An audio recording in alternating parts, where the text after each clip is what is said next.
I sent the message right after takeoff. Group chat. No dramatic punctuation. No desperate emojis. Just, flight lands at 3 p.m. Can someone pick me up? I'd just buried my husband. A military funeral. Overseas. Folded flag. 21 guns. A casket that felt heavier than anything I've ever carried, though I wasn't the one lifting it. We'd been married 4 years. Most of those spent apart. Deployments don't care about anniversaries. But love doesn't keep receipts. So I didn't ask for much. Just a ride home. The reply came before we even reached cruising altitude. My brother. We're busy, try Uber. Then 2 minutes later. My mom. Why didn't you plan better? No. How was the funeral? No, we're so sorry. No, we're proud of him. Just that. Cold. Fast. Clean. I sat by the window, the plane lifting above the clouds, and stared into the kind of silence that doesn't come from grief. It comes from realization. You think family holds you, but sometimes they hold the knife. So, I typed one sentence back. No worries. That was it. No fight. No guilt trip. Just silence. When we landed, I didn't cry. Didn't beg. I pulled my coat tight, walked past the baggage carousel, past the other passengers hugging their people, and stepped into a black SUV already waiting by the curb. Because here's the thing. While they were busy, while they were judging, they didn't know who else had flown back with me, or what I'd brought with me from the base, or who was waiting behind the headlines. That night, I didn't send a follow-up message, didn't post a single word, but when the 9 o'clock news started, when their phones lit up with live coverage, I know they saw it. I know they dropped their forks. I know my mother's wine glass hit the tile. And I know one thing for sure. They'll never forget what I did next. The clip ran less than 60 seconds. But that's all it took. Evening news. Middle of the broadcast. Right after the weather. Right before sports.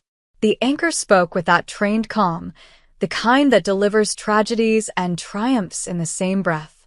Today, a widow returned home from her husband's overseas military burial alone. But not unnoticed. Then came the footage. Black SUV. Airport curb. Me, stepping out, still in black, flag folded, triangle held against my chest. And behind me, 3 uniformed Marines. 2 women. 1 man. All in full dress. They didn't just escort me. They stood behind me, shoulders squared, backs straight, like shields. The camera zoomed in just enough to capture the moment I turned and handed something to one of them. A small box. White. Ribboned. The reporter continued. In an unexpected twist, the widow was met not by family, but by her husband's former unit, who arranged a military-led tribute and personal escort. She declined interviews, but left behind one handwritten note for the press. And then the screen filled with it. My handwriting. My words. Clear. Steady. If you ever find yourself standing alone at the edge of grief, don't look for people who left you there. Look for the ones who show up anyway. RM. They didn't say my full name, but they didn't have to. Everyone in that group chat knew exactly what they were watching. The camera panned out. Final shot. Me walking away between 2 Marines, head high, back straight, into the black SUV. No tears. No interview. No begging for sympathy. Just truth. Dignified. Broadcast on every major channel. And in living rooms across the city. In my mother's kitchen. In my brother's condo. Phones were dropped. Forks clattered. Silence filled the spaces they thought were safe. They had sent a message. And now, so had I. The group chat was silent for the next 24 hours. No reactions. No apologies. Not even a just saw the news. But silence tells its own story. And theirs was starting to unravel. My sister-in-law messaged privately. Was that you on Channel 5? I didn't answer. She didn't ask again. But word was spreading. That image of me, flanked by Marines, wrapped in grief, but standing like a statue, was everywhere. And behind the scenes, the people who left me stranded were scrambling to rewrite history. My mom tried first. She posted an old photo. Me and my brother, maybe 7 or 8 years old, holding hands at a 4th of July parade. Captioned, "Family above all. Always." I didn't like it, didn't comment, didn't need to, because the top reply was from someone else. "You didn't even pick her up from the airport." It got shared, and then shared again. Not by me. By people who still believe loyalty is a two-way street. Then came my brother's turn. He sent a text. One line. Didn't realize it was that serious. "You should have said something." I read it twice. Laughed once. As if grief needs to RSVP. As if burying my husband in a country they can't even pronounce was something I should have packaged better. I typed one reply. Deleted it. Typed another. Deleted that too. And finally I just sent, "You made your choice." So did I. No anger. No punctuation. Just a mirror. And the best part? I didn't have to say anything else. Because the media had already requested a follow-up segment. And this time they wanted me to speak. Not just walk. Not just mourn. They wanted the story. And I had every intention of telling it. I didn't plan on speaking. I didn't want to. But silence protects the wrong people sometimes. So when the news station called again, asked if I'd be willing to share a widow's voice, I said yes. Not for sympathy. Not for views. For truth. The interview was taped in a quiet studio, no flashy lights. Just a camera, a mic, and the anchor across from me with soft eyes and a steady tone. He asked the first question carefully. "What happened when you landed?" I took a breath. Then said the line I'd been holding in my chest for days. "I buried my husband with honor and came home to silence." The room held still. Even the cameraman stopped shifting. I told them what happened. How I sent one simple message. How I received 2 colder replies than the wind outside that airport terminal. How I didn't get picked up, but I did get surrounded. By people in uniform. People who knew what it meant to show up. I didn't name names. Didn't drag them publicly. But I did say this. Blood doesn't make someone family. Presence does. The segment aired that night. Prime time. 6 minutes. One voice. No music. No montage. Just me. Steady, raw, real. The response was instant. Strangers reached out. Veterans. Widows. People who said they, too, came home to empty driveways and quiet rooms. But the silence on the group chat? That was different. My mother left it. No explanation. My brother changed the name of it from Family's Sparkling Heart to Group. And me? I archived it. Because once you've been abandoned in your worst moment, you stop begging for people to become who they should have already been. This story wasn't revenge. It was record. And now it lived beyond their control. It started small. A letter in my mailbox. No return address. Just careful handwriting. Inside. "I saw you on the news. My husband never made it back. You made me feel less alone." Then it spread. Local veteran groups shared the clip. A Gold Star Mothers page reposted the full segment. A military spouses network reached out, offered support, flowers, shoulders I didn't ask for, but suddenly needed. And then came the candlelight vigil. Organized by strangers. Attended by dozens. People I'd never met. People who knew the weight of folded flags. I stood in the back, hoodie up, eyes wide. They weren't mourning with me. They were standing for me. For every person who ever sat alone at an airport curb when they should have been met with open arms. Someone sang softly. A girl no older than 16. Voice cracking on the line. "I'll carry you home." I almost lost it. Almost. Then I saw something that steadied me again. My brother. On the edge of the crowd. Hands in his pockets. Head low. He didn't speak. Didn't walk over. But he saw it. All of it. The way strangers showed up when family didn't. The way a community carried what blood refused to touch. The next morning I got a text from him. No greeting. Just, didn't think it'd get this big. I stared at the screen. Thought about everything I wanted to say. Then typed. That's the thing about grief. It either builds walls, or it builds bridges. You picked your side. No reply. That was fine. This story wasn't for him anymore. It was for the ones watching. The ones whispering, "Me too." The ones who needed to know that dignity can bloom where disappointment once stood. A few weeks passed. The flowers on my porch didn't stop.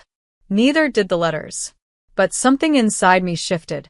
I didn't want to just be a story people passed around. I wanted to build something. So I did. It started with a name. The Welcome Project. A non-profit for military spouses returning home alone. Airport pickups. Meal trains. Care teams. Not sympathy. Support. The kind that shows up. Word spread fast. Volunteers signed up from 5 states in the first 3 days. Someone donated a van. Another offered her event space for free. By week 2, we had our first welcome team at JFK, standing at arrivals, holding a sign that said, "We've got you." That photo went viral. And suddenly, the Welcome Project was in newspapers, on podcasts. And guess who called? My mom. I let it ring.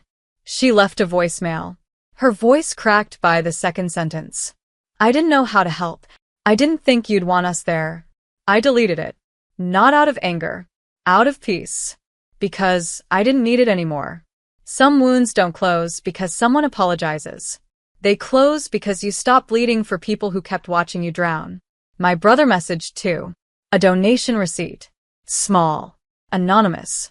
I knew it was him. But I didn't respond. Because this wasn't about guilt. It was about truth. The kind that builds vans. And care kits. And holds signs at the gate when no one else shows up. Sometimes, you don't burn bridges. You just build better ones somewhere else. And when people ask me what started it all, this project, this movement, I always smile and say, a flight that landed at 3 p.m. And nobody came. They called it a quiet revolution. The article was front page. Photo of me at a welcome event, arms around a young woman holding a folded flag against her chest, eyes red, smile fragile. Caption.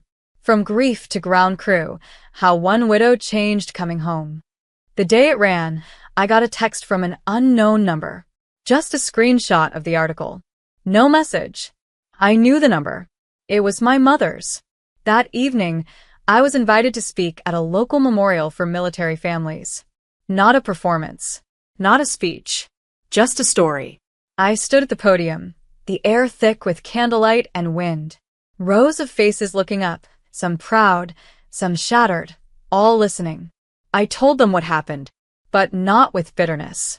I didn't name names, didn't point fingers. I said, I came home alone, but I didn't stay that way.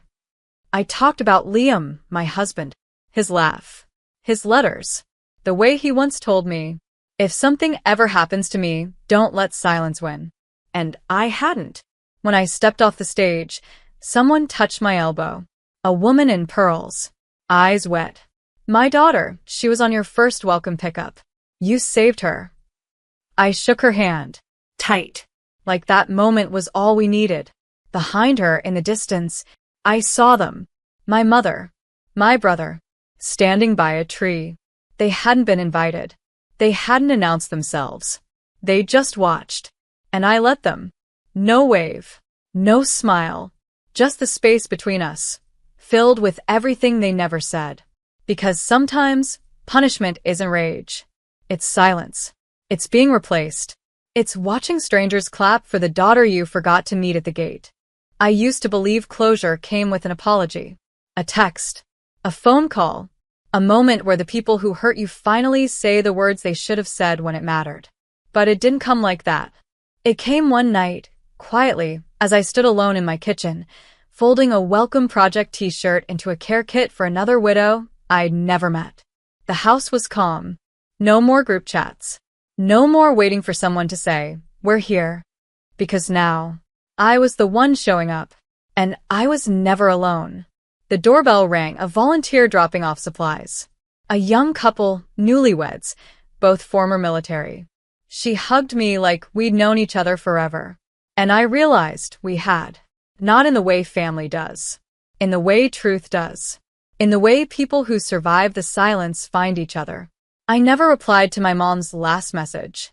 I never followed up with my brother's donation. And I never reopened that group chat. Because some people bury you in your silence. And others lift you in theirs.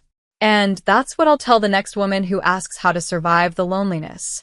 I'll tell her what I learned sitting alone at that terminal. You don't rebuild by waiting for them. You rebuild by becoming what they weren't. And one day, when they're watching from the sidelines, when their phones light up with news you never sent directly, when strangers chant your name and they realize your story doesn't include theirs, they'll understand. Too late. But they'll understand. And you'll already be walking forward. Not alone. Never again.